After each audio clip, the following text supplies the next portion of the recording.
I love how you do that. And last night you changed the words to sexuality. Yeah.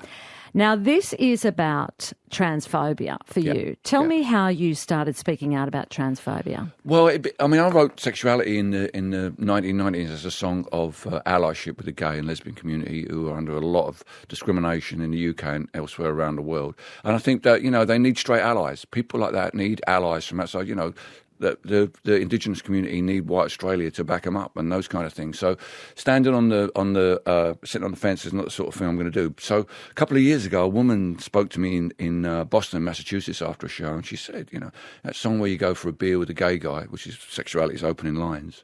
I'm like, Leah, she says, not very radical anymore, is it, Bill? It's like, it's 2019 now, This is where the front line is. And I think she's right. I think the trans community particularly and the non-binary community in some aspects are really in the front line of where the culture was. I mean, the Conservative Party deputy chairman in the UK said last week the Tories are so bereft of ideas. He didn't say it in those terms, but he said they'll probably fight the next election on culture wars and trans rights. So the idea that we can somehow think, it's just nothing to do with me. I mean, imagine if we said that about Rock Against Racism. It's just nothing to do with me. Forget it. So my 30-year-old self would be appalled if I wasn't. And I think for young people, this is the fight now, like it was for gay rights, right? When we were younger. That and accountability. I think young people are really interested in accountability, more so than perhaps freedom of speech. And I think that's why older people get a bit freaked out that young people don't want someone to say something that is discriminatory. They say, no, you haven't got the right to abuse. You haven't got the right to attack someone. You've got the right to express your opinion. But if you can't do that without being abusive, then you're going to get criticised. Well, thank you, says a texter. I was in last night's audience. It was a brilliant show. As the mum of a trans teen, it was so heartening to hear you encouraging our generation to embrace diversity. Another one says, Billy, so great to have you here. Thanks for your strong stance against transphobia. It means a lot. And, we did see on the weekend in Melbourne this protest about trans issues. And I appreciate, as you said, it is confronting for some people who don't quite understand it. But then we got a line of people doing the Hitler salute outside our Victorian Parliament. Unbelievable. I was in Melbourne at the time.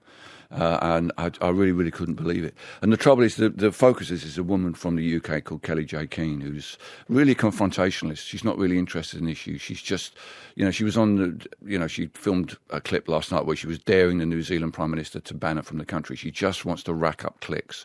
And Nazis turning up at her, it's not a surprise to anyone, frankly, in the UK. But here's the thing that's really important in this. I think she's not only undermining the let's call them gender critical, that's the name they use, the gender critical movement. She's undermining feminism for a lot of people, I think, for women, young women looking at the stand that she's taking and what she's doing. And you have to ask yourself, who's backing her? Her tour is sponsored by a group called CPAC Network, and they're basically right-wing religious Americans putting money into that. And, of course, Binary Australia. Now, Binary Australia are taking an anti-trans position.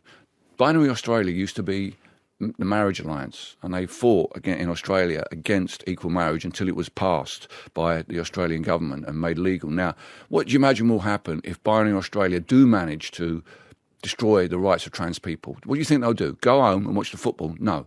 They'll move straight on to equal marriage. And what will CPAC do if equal marriage falls? They'll move straight on to women's rights, abortion rights. They want gays back in the closet. They want women back in the kitchen, and it just so happens the trans community are in the front line of that fight, and that's why all of us, whatever our sensibilities are about those kind of things, we really should be standing in solidarity with them.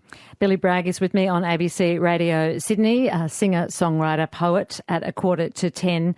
Mick says, my wife Rebecca and I are going to the Enmore to see Billy tonight. It's our wedding anniversary. Could you dedicate...